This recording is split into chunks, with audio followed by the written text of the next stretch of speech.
استاد عذر زیاد که کمک اوضاع در حرم تو درباره همین 10 روزه اخیر رمضان در همین حرم باید چه خیل تا گیجا را حق داره تا کدام میخواد حق داره ما مثال برای طهارت کردن برای یگان چی خوردن روز 20 رمضان بعد عصر وارد حرم میشید با نیت اعتکاف 10 شبانه روزه. بعد از مسجد نمی بروید مگر هم برای قضای حاجت و به نزدیکترین حاجت خانه که به مسجد نزدیک است به همانجا می روید.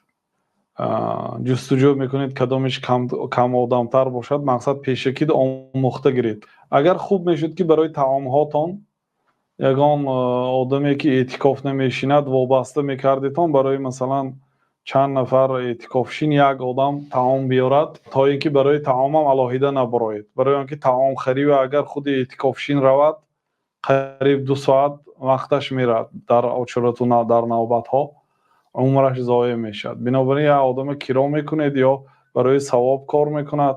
طعام هاتون اگر داخل حرم درآرد خوب است، اگر ندرآرد همون در نزدیکترین در میبرید میخورید و میدرآید. خیلی بین شام خفتن با خرمای و با هم چیزای سبک افطار کردن ممکن است.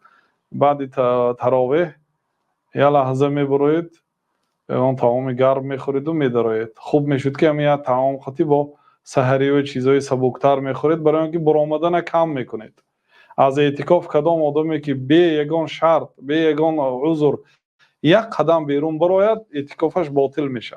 ما درباره اعتکاف ولی بسیار حدیث میخوانیم، درباره اعتکاف، درباره احکام دهه آخر در شب جستجوی شب قدر، ولی خیلی در روزهای نزدیک حدیث های بخاری را شرح میدیم ان شاء الله.